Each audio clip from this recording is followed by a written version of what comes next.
বিক্রম, এই বিক্রম, ক্যামেরাটা চালু আছে তো? অডিও লেভেলটা দেখিস। এই সুযোগটাই তো আমরা এতদিন ধরে খুঁজছিলাম। দেখ, পুরো জঙ্গল আর এই পুরনো পরিত্যক্ত ল্যাবরেটরিটা কেমন অন্ধকারে ডুবে গেছে। শুভম, আমার ঠিক ভালো ঠেকছে না রে। তুই বলেছিলি এটা জাস্ট একটা সাধারণ হন্টেড প্লেস, কিন্তু এখন আসার পর থেকে আমার কান ঝাঝা করছে। আর এই সাউন্ড রেকর্ডার দেখ, ফ্রিকোয়েন্সি লেভেলটা কেমন পাগলের মতো লাফাচ্ছে। স্পিকারে অদ্ভুত একটা হিস হিস শব্দ হচ্ছে। আরে ওইটা তো আসল মজা। যত বেশি প্যারানর্মাল অ্যাক্টিভিটি আমাদের পডকাস্ট ততই বেশি হিট। তুই ভয় পাস না তো? 1908 সালের এই ল্যাবরেটরিটিতে কি হয়েছিল সেই আজ আমরা দুনিয়াকে জানাবো। চুপ কর শুভম, আমাদের দিকে কেউ আসছে মনে হচ্ছে রে।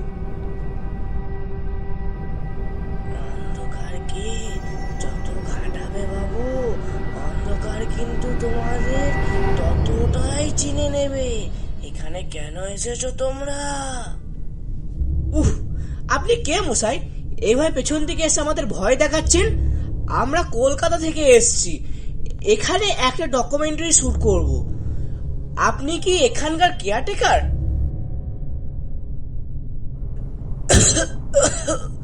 কেয়ারটেকার, হ্যাঁ বলতে পারো। এই মৃত বাড়িটার আত্মাগুলোকে আগলে রাখি আমি। তোমরা যেটাকে পরিত্যক্ত বলছো সেটা আসলে বন্ধ খাঁচা। রাত 12টার পর এই খাঁচার দরজা খুলে যায়। শুভম, চল এখান থেকে বেরিয়ে যাই। লোকটার চোখ দুটো দেখছিস? টর্চের আলোতেও কেমন পাথরের মতো স্থির, কোনো পলক পড়ছে না।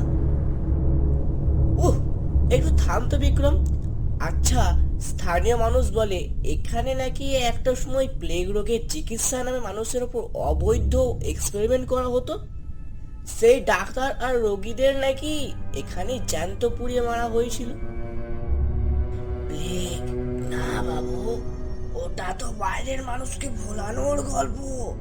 আসলে এখানে যা হতো তা হলো শব্দ আর মৃত্যু নিয়ে খেলা।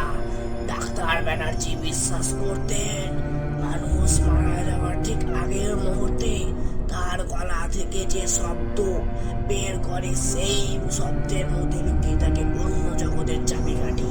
তিনি সেই চিৎকার শব্দ রেকর্ড করতেন। হে ভগবান, শুভম, আমার হেডফোনে এটা কি শুনছি? ওহ, কি হলো কি? এত চেল্লাচ্ছিস কেন?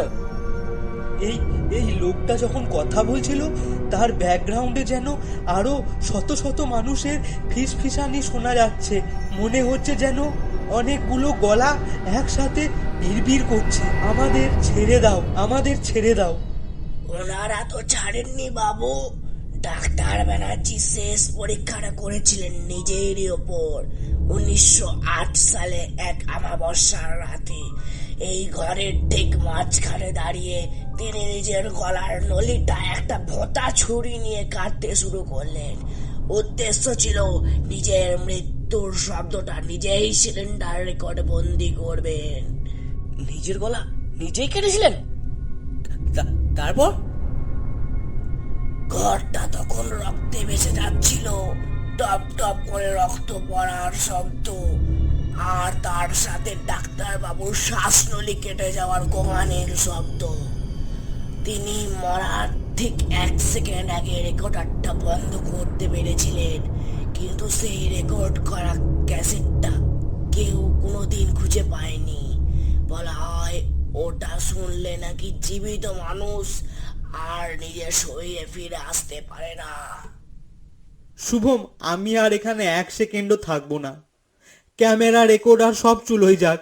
চল এখান থেকে পালাই। দাঁড়া বিক্রম, ওই দেখ, আলমারিটা নিচে থেকে খুলে গেল আর ওটার ভেতর থেকে ওটা কি একটা পুরনো গ্রামোফোন রেকর্ডার বাক্সের মতন বের হয়ে আসছে না? তোমরা ভুল দরজায় কড়া নেড়েছো বাবু। ডাক্তার বাবু তার রেকর্ড করা সেই শেষ চিৎকারটা শোনানোর জন্য 100 বছর ধরে কাউকে খুঁজছেন। আজ তোমাদের সেই আধুনিক সাউন্ড রেকর্ডারটা ওনার খুব পছন্দ হয়েছে। আচ্ছা, আপনি এত কিছু জানলেন কি করে? আর আপনার গা থেকে এমন একটা পচা মাংসের মতন গন্ধ বের হচ্ছে কেন?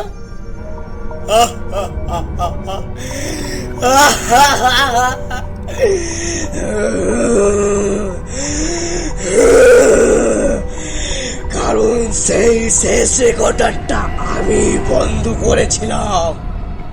শুভম, টর্চটা জ্বালা। চলছে না, ব্যাটারি তো ফুললি ছিল, তাও চলছে না। বিক্রম, তোর ফোনের ফ্ল্যাশ লাইট অন কর। শুভম, ফোনের ডিসপ্লেতে কৌশিক লোকটার কোনো রিফ্লেকশন নেই। ওখানে ওটা কে দাঁড়িয়ে আছে? ওটার মুখটা এমন কাটা কেন? বন্ধ কর বিক্রম, বন্ধ কর, এই অডিওটা বন্ধ কর, আমার কান ফেটে যাচ্ছে। বিক্রম, বন্ধ কর।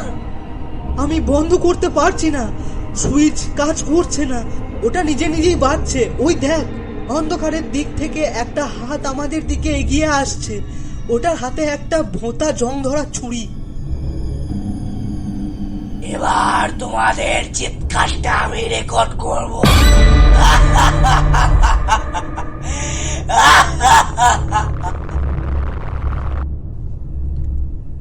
পরের দিন সকালে পুলিশ সেই ল্যাবরেটরি থেকে শুভম এবং বিক্রমের মৃতদেহ উদ্ধার করে। তাদের শরীরে কোনো আঘাতের চিহ্ন ছিল না, শুধু তাদের চোখ দুটো ছিল আতঙ্কের ঠিকরে বেরিয়ে আসার মতন। আর পাশের পড়েছিল তাদের সাউন্ড রেকর্ডারটি। পুলিশ যখন সেটার মেমোরি কার্ড চেক করে, সেখানে কোনো অডিও ফাইল ছিল না, শুধু ছিল 10 সেকেন্ডের একটা ফাইল।